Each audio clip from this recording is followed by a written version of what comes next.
Well, hello there, YouTube, Mr. Gibson guy. Thank you for stopping by the channel. If you're new here, don't hesitate to hit the subscribe button. It doesn't cost anything, but it helps the channel out. Give me a like if you like this video, and subscription would be nice. Just try that.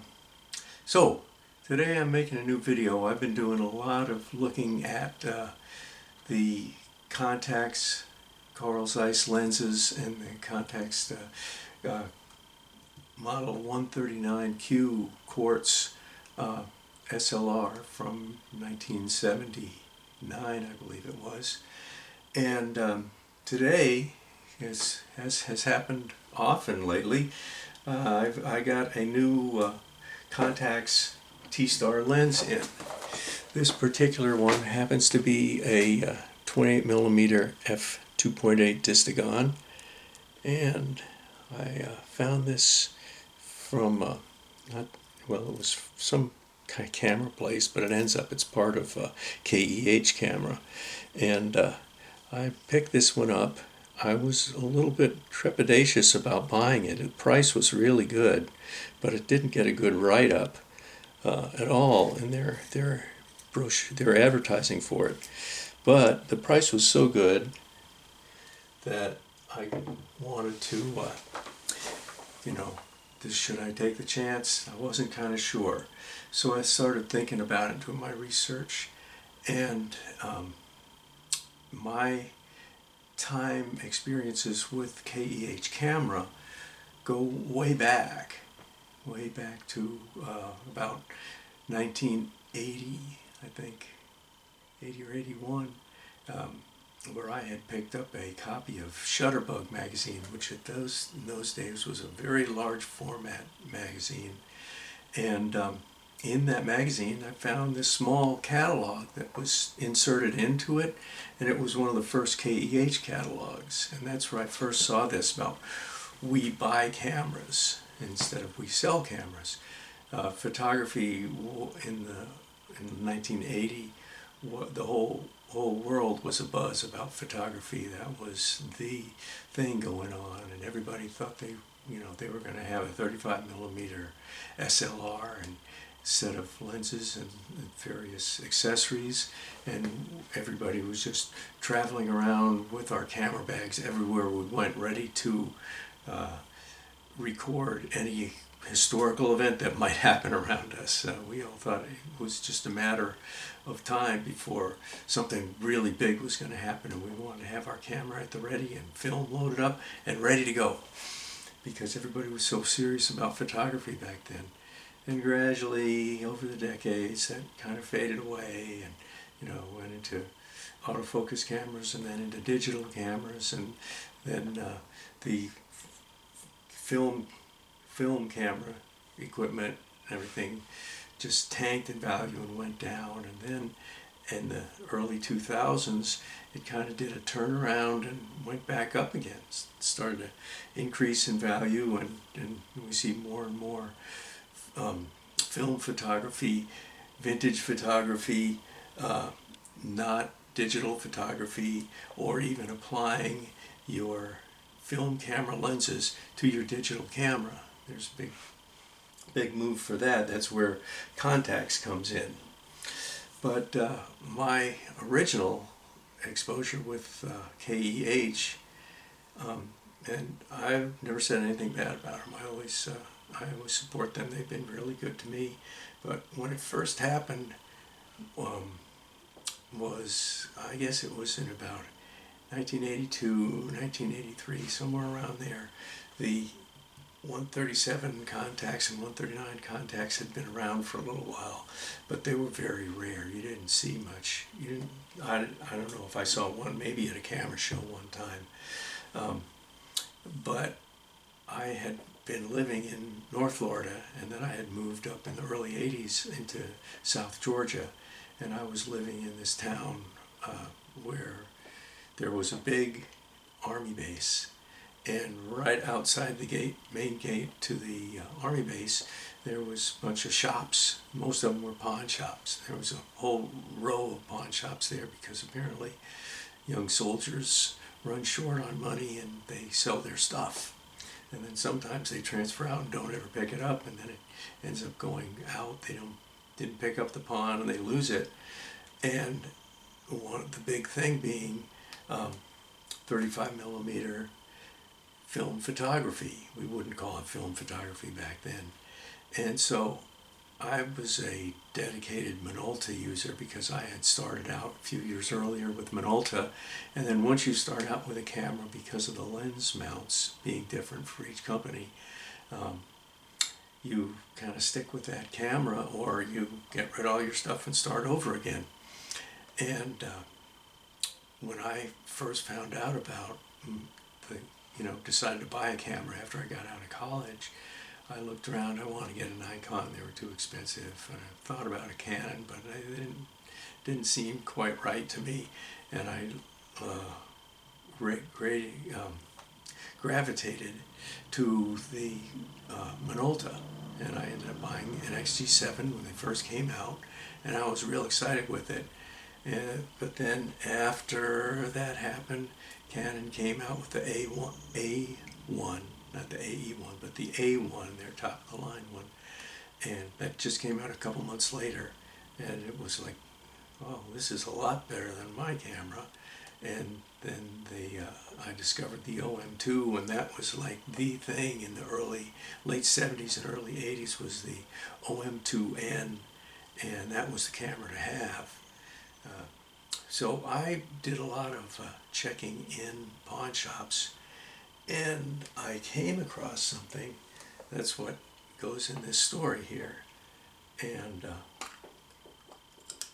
I had seen them in magazines, but I never saw one for real, up close and personal. And yep, this is it. This is the Carl Zeiss contacts, 28 millimeter 25 millimeter f2.8. Carl Zeiss T Star. It's a Distagon, right? Yeah, Distagon. I should have my glasses on for this, but you can see it. And I found in the pawn shop this contacts lens. I could tell it was contacts because it said contacts on it, just like that. And I had Minolta, so I didn't have any use for that. But I was excited because I hadn't seen any contacts equipment in real life. And there they were. They had one at the pawn shop. And I looked at it and I thought, man, I wish I had that 139. That's the greatest camera. But it came along just after I got my XG7, so I wasn't really ready to own it, but it looked great. And I thought, wow, this is a valuable lens. This is really cool. And so I gave it back to the guy, and I went home, and I kept thinking about that lens, and I started digging through stuff because I had boxes where I stored my magazines and stuff, and I was digging through the Shutterbug magazines, and I came across this one. There I had this KEH catalog, and it was price lists on all sorts of different current photographic equipment. It wasn't vintage stuff back then, and it was current, all these things. But I started looking through it, and there's this big one page of, we buy your cameras, we buy your lenses, we want all this stuff, and we give you the best prices. And I thought, I wonder how that would work. And I just kept thinking about it, and I went back a second day and I looked at it. It was still there, and it's like, I think I went home and I turned around and I just went back. And so I looked at it, it had the price on it, and I bought it right then, even though it wasn't going to work on my Minolta. And I bought the 25 millimeter f2.8 Carl Zeiss T Star, and I was really thrilled with this. In fact, I have a picture of it. I should show it, but it wasn't a very clear picture. But I took it ironically with my Yashica mat in 6x6 format, and I have a picture of my Nikon f2 and 135 millimeter Nikkor lens and this contacts lens that I had just bought. And when I got home, I showed it. I brought the lens home after I bought it. I came in and my wife saw that I had something. What'd you get? You married guys know about this. What did you get? Oh, I just picked up something. She says, well, what is it? And I said, you want to see it? It's really cool. Look at this. It's a Contax Carl Zeiss lens at 25 millimeter f2.8. I'd never heard of anything in 25 millimeter until that Contax. It was 24 millimeter was everything. So she's like, well, can you use that on your camera? I said, nope. Well, what did you get it for? Why did you buy a lens that won't go on your camera? Because I'm not going to keep it. I'm going to sell it. I'd like to keep it. It's a nice lens. But I'm going to sell it. She says, you're not going to sell anything. You just wasted. How much did you pay for that? And I told her. It's just, you know, you're supposed to talk to me before you go buying any major purchases like that. Oh, I can't believe you did that. You know, that's like half a week's groceries for the whole family. Well, it's going to be worth more than that. She says, it's not going to be worth more than that. That's money that's gone. You just squandered it. From now on, you don't buy anything until you ask me. I can't believe you did this. Yeah, you got married guys know about this, right? So that gave me encouragement for what I had to do, and it was very obvious. And that was that I wrote a little note, went looking around in some place or another and found a small box with some packing material. And I packed up the lens, put it in the box, put my note in the box, taped it up real good and secure, and addressed it to KEH in Atlanta. And the note said, you know, I bought this lens and I'd like to sell it to you. How much you give me for it? I'll trust you that you'll send me the right amount. And so it was gone, and we didn't hear anything about it for a couple of days. We lived in South Georgia. Atlanta was in North Georgia. It was just an overnight mailing. So a couple of days later, get a letter in the mail from Atlanta, from KEH Camera. It's addressed to me. And I didn't say anything. I just took the letter and I said, oh, honey, why don't you open this and see what it says? And she says, oh, they wrote you back. Well, what are they giving you? I said, I don't know. I didn't open it. Why don't you open it? Okay. And she ripped it open and she's, oh, no, well, they really did. This is real? Yes, this is real. This is real. You paid $40 for the lens and you sent it to them and they sent you $220? I said, yeah, not a bad deal, huh? Oh, you know, you should do this more often. Anytime you see something like that, can you get deals like this? I can get deals like that. Just, oh, well, if they're going to pay me like that, do it more often. And so that started to be the weekend thing. Every weekend, so I would go down and I would cruise to the pawn shops on Saturday afternoons and see what had come up and what was interesting. And I ended up buying stuff and selling it to KEH left and right over the next numerous years. So that I became a KEH customer, and then I got, the photography kind of went by the wayside over the years, and then I started getting back into it because of eBay and because of YouTube, and I make these YouTube videos and all this stuff, and that's what has put all those cameras behind me, and not to mention all the ones that are out in circulation that I bought and sold again, not to KEH, but on eBay, because I have the eBay store, which I haven't done much with recently, but I've turned over a lot of merchandise in that place. But recently I had been going into the Contax line since I bought this 139Q, and have done a lot of videos and got a lot of response for videos on the Contax lenses, because a lot of people are using these for cine lenses and putting them on their digital cameras and making YouTube videos and doing their own movie making and their own commercials and shorts and everything like that you do. And I'm still using my same old Sony, but it gives me good pictures anyway, as unfancy as it is. But I wanted to show you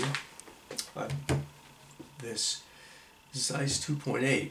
Now, the last thing I'm going to add on there is that I had bought, it reminded me when I saw this ad for this 28 millimeter, when I first saw this, something clicked in my head, and I remembered a couple years back I had bought a lens. Gotta keep this up here. Alright, I had bought a lens from KEH.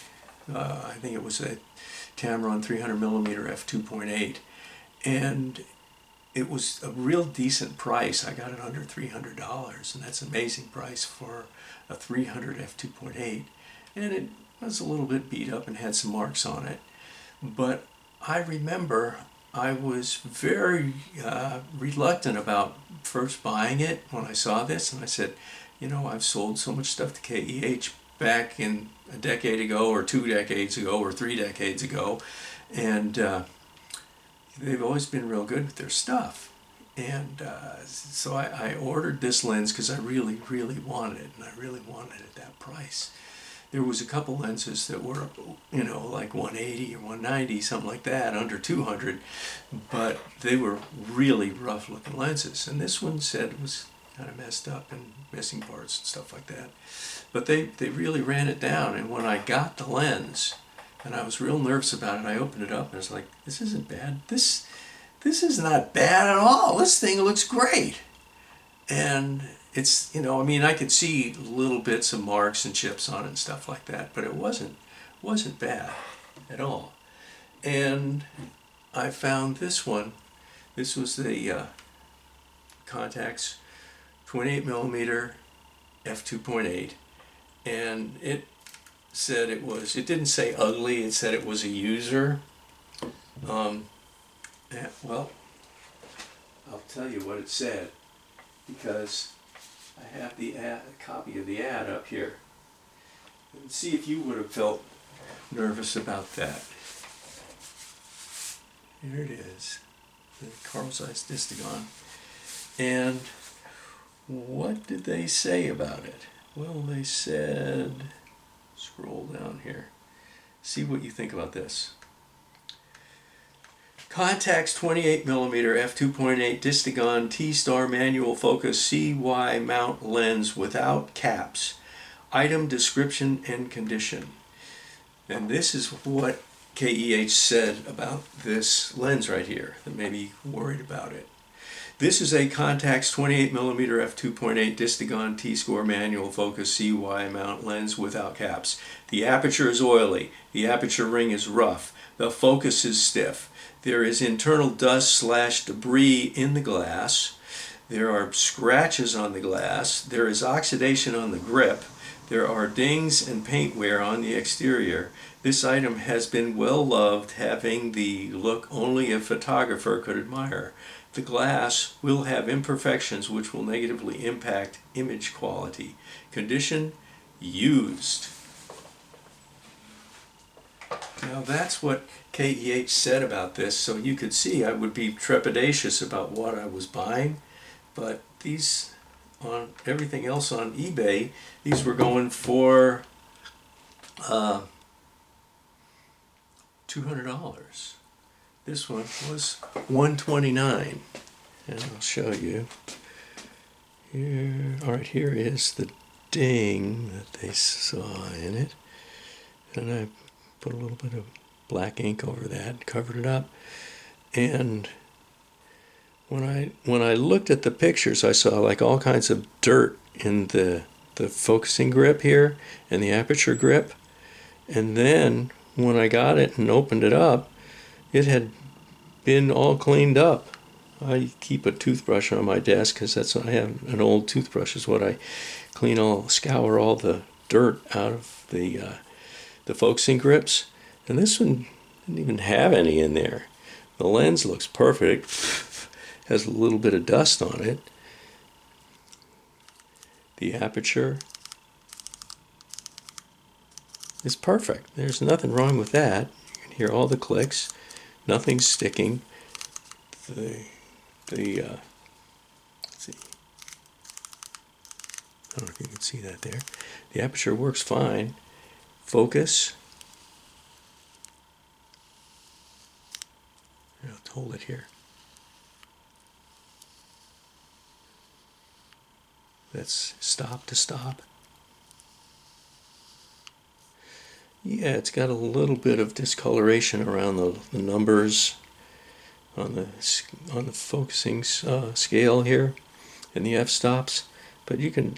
I have other contact lenses that are not as clear reading as this. So $129 for this. I thought it was an amazing price. I already have a 25, as you saw, and I have a 35, which I've shown before. This is a 35mm Distagon, and this is the 25mm Distagon. This is the 28mm Distagon. This is my 50mm f1.7, and this is a planar. This is real treasure here. This is the 85mm f1.4 planar. That's got a big front element there. This is a beautiful lens, and I've had a couple of 85mm, but f2 was my fastest. The f1.4 is really fast. Then I have this 35mm f2.8 sonar T-Star. They're 135mm, and the big captain of them all, the 200mm f3.5. I thought about getting the 180mm f2.8, which is pretty cool lens, but haven't gotten that one yet. But now I have 3 wides, 3 telephotos, and 150 in the Yashica Contax mount for the Contax camera. And that's pretty much a full set of them. They're expensive lens, but when you get one for $129, that's not very expensive. And all these I got really good prices on. You can get them if you look around and you talk to the people and try to deal with them. You can come up with, they want to sell them. They thought, oh boy, Contax is going to be a money maker, and they'll sell real fast, and they stocked up on them, and people are not buying them that much because they're kind of expensive. But that's having kind of a downward pressure on the prices, so more and more of them are available. But that's all my story at KEH. I always recommend the place. I don't do any work for them, but I've had plenty of transactions buying stuff from them and mostly selling stuff to them. So I hope they stay in business for a long time. You can find very good stuff there. So let me know your experiences with KEH. My experience is that they undersell their stuff. They badmouth it. They don't want to say well, you raised my expectations with the way you described it. They certainly don't raise expectations. They do anything in the opposite direction, has been my experiences. All right, so thanks for dropping by the channel. And until the next time, this is Mr. Gibson Guy. I'm out of here.